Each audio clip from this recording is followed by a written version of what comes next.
Hello beautiful creatures, welcome back to Of Crafts and Curios. How are you all doing today? I hope you're having a fantastic sunny day wherever you are.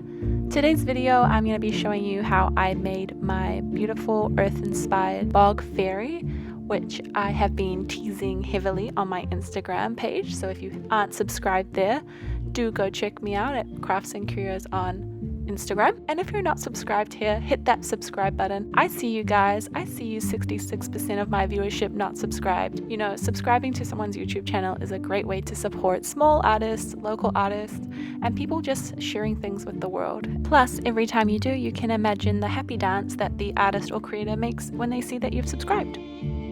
Now to begin this process, as always, I am just removing the factory paint off my Venus McFly trap doll using that acetone based nail polish remover. Once she's all fresh and clean and ready for some new makeup, I am also taking off her factory hair. As beautiful as the green color is on this doll, it isn't the vision I have for the end result of my doll, so the hair has to go. So I'm just taking that hair all the way down to the root basically, so once the head comes off, it'll be nice and easy to pull through the remaining plugs without pulling through 30 centimeters of hair.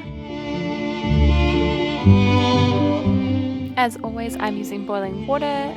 With vinyl heads, they do expand with heat, so this makes removing the head really safe, as I'm not going to damage or break the neck peg and make the doll unswivelable on its head. So just soaking her for about 1 to 2 minutes until she's nice and squishy, and then being really careful when I take her out as to not burn myself on any of that boiling hot water, and gently squeezing off the head.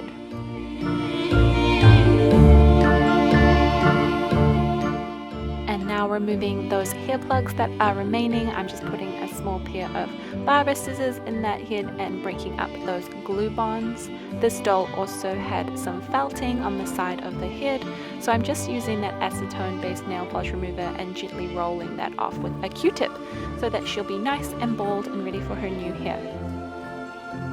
Because her head is still nice and warm and soft, it just goes easily back onto the body, and she's ready for her Mr. Super Clear shower before I can begin her face up. To begin this face up, I am taking some soft pastels and shading them down with a craft knife to make a nice soft powder, and then I'm going to begin shading in her face, some highlights, some lowlights, some blushing, just to give her a real human appearance. Even though she is of the Fae, I still wanted her to be all blushy and cute. And do excuse any cameo of my jumper sleeve. It is really cold in New Zealand now, as autumn is settling into winter, so I am wearing a jumper and yeah, baggy dirty sleeves. Just ignore that.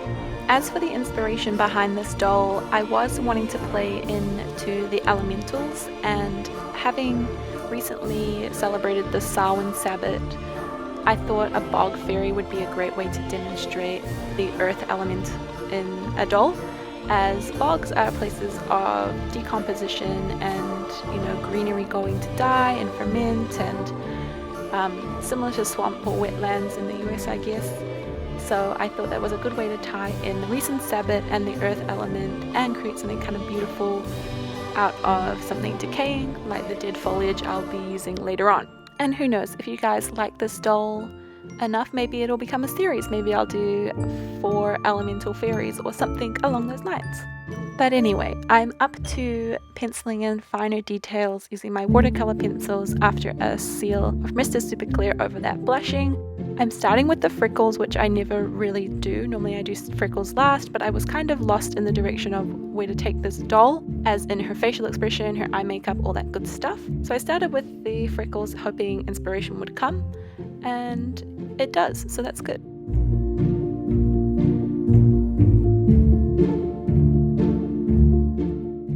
Freckles on dolls are one of my favorite things. They look so cute. Oh my goodness. But moving on, I am just penciling out those outlines for the eye shape. This is actually the second time I did this face up. I did it the first time, hated it, took it all off, had to redo it again. But I'm glad I did, because the outcome is worth it. So you're just penciling in the finer shapes and then filling in detailed colors like the pinks of the eyes and shaping in those pupils and irises. And yeah, just adding details in between layers of Mr. Super Clear. I do agree with the comment that her eyes may be going in different directions, but you know what? That's okay. We've all had those days. It's fine. And yeah, I still think she looks really beautiful despite that kind of vacant eyes in all directions kind of look she's got.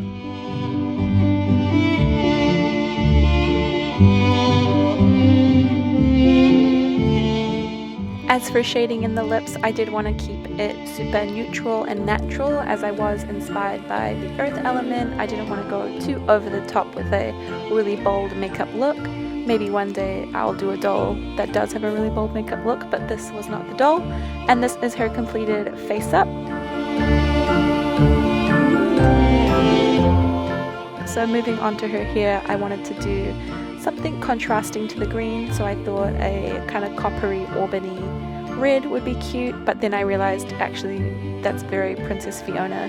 But you know what, that's fine. Princess Fiona was a legend. Shrek is an iconic film. I began by making a couple small braids because I wanted to do kind of a highly stylized hairstyle, and I stuck that down in reverse so that when I flip it up the roots will be hidden. I'm still not confident on rerooting, but I'm gonna get there. I have to get there, right? It can't be hard forever. So I just went around her head like I usually do in circular motion, and then when I was happy and all the hair was on and it was looking crazy town, I pulled that braid back to hide the seam and created kind of a Game of Thronesy Brady stylistic hairstyle. I'm really happy with the outcome of the hairstyle. The front does look a little bit of a wig, kind of obvious, not very natural hairline, so I am going to take some little flyaways and add them in some loose baby hair kind of moment to create more of a natural look. And there she is. Time to move on to her gorgeous body and all of the fun accessories and clothes that I'm going to add to this doll. So I'm beginning with a bunch of leftover materials from a previous project I did a few years back. I'm not too sure of many of the brands, but Army Painter is available on Mighty Ape if you're in New Zealand, or at Hobby City. You can also pick them up there. And I wanted to really create this bog fairy elemental kind of skin. I wanted her to look as if she was part of the decomposing foliage. So that is where I'm beginning, and instead of using tweezers I'm using a pencil because mayhem mode, I guess. Now this process was really finicky, and I did do most of it really close up to my face, like on my leg, because I was too invested to film. I wanted to get it perfect. So I don't know if you guys understand this, but when you're filming a creative project, it really doubles the length of time it takes to make something. And sometimes you just have to get your face like 3 inches away from the project and really get in there. So I wasn't able to film a lot of this process, but if you are going to be doing something like this, like adding foliage or scales or barnacles or something to a doll, just trust your gut. You know, you'll know when it's too much, you'll know if it's too little, and just keep going until you feel like you've made it, you know? Once I was happy with the moss I had added to the doll, I wanted to move on to some vines. I found this floral accessory, like pre-rooted wire. I guess it's used for like flower arranging or something of the sort, but it was perfect for making the wings that I wanted to make for my Faerie. I clearly have no idea how to make wings, so after I looked them up, I came to a shape that I was really happy with, and they were really easy to do with this kind of accessorized wire, but they weren't perfectly accessorized in my mind. So I did add some more moss and greenery to the root kind of fabrication.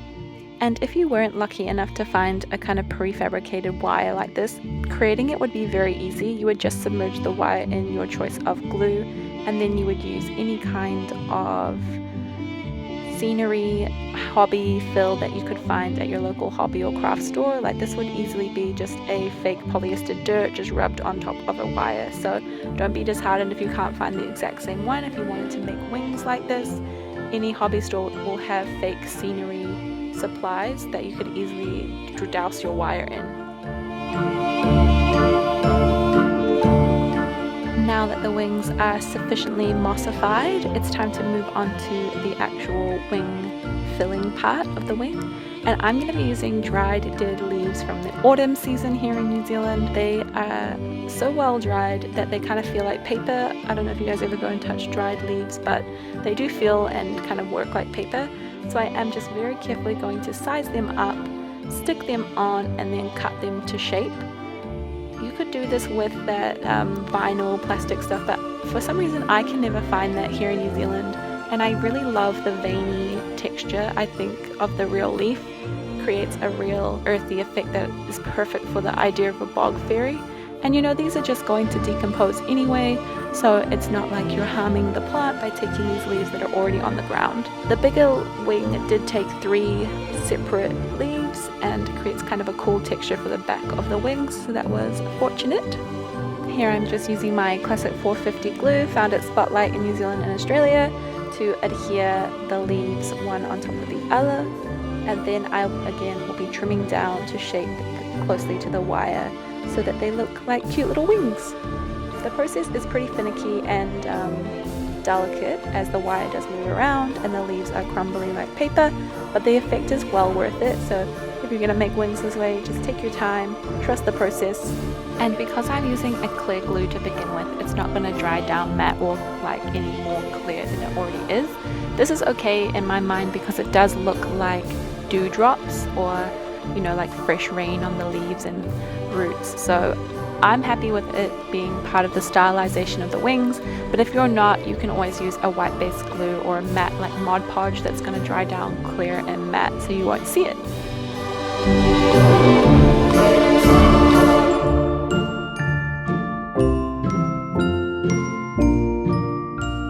And after all that finicky work, here are the beautiful wings. The outcome is so well worth it. I did add some extra leaves to the back so it does look a little more like armor, and she is going to look absolutely divine when she's all together. I am so obsessed. I think the colors of the autumn leaves match her hair, her skin looks great, and now it's time to move on to thinking about what to do clothing accessory wise. I did a poll on Instagram and you guys all decided that it wasn't worth making clothes because it would hide her skin detailing, but that I should think about doing more detailing, maybe with more moss or more accessorizing with the elements that I had already incorporated into her body. And I'm really glad that you guys said that, even though it was a challenge to really think about how I could keep her modest and still have this cool earthy vibe to her. A friend of mine suggested a bustier out of that same root kind of looking fabrication, so I'm really glad they did because it looks incredible. And then I just made a simple loincloth out of this cool fabric that I had that was the perfect color scheme for the doll, and I had that tiny little bit left over of that wire, so it really worked out, and I think she looks super cool, and I think this look matches the theme of the doll. Moving on, I also found these green crystal kind of gemstones that I wanted to incorporate into the doll. They are a bit garish and over the top, so I do want to use them only sparingly, but I couldn't help myself. I had to give her a lip piercing. I think it suits her characterization and looks really cute, so that's where I started with these gems. And as you can see, I'm fidgeting around with a needle to place them, but I wanted to hide them within the moss and greenery growing on her skin as kind of a little hidden secret magical element, and I think this pays off really well. I think it looks really cute, and when it does catch the light, it does add a sort of element of ethereal magic to her. And yeah, just with some glossing now for her lips and eyes, and then she will be all done.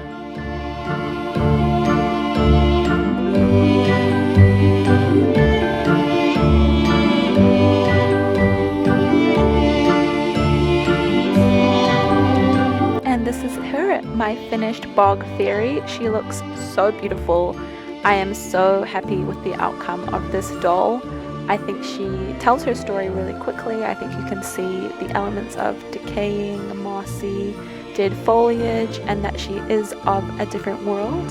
And you guys were loving her on Instagram, so thank you so much for all the support and fun comments and input. It was so great to kind of collaborate with you guys about some ideas around what she should wear. And yeah, now I hope you guys enjoy just some glamour shots of how gorgeous she is. I'm so happy.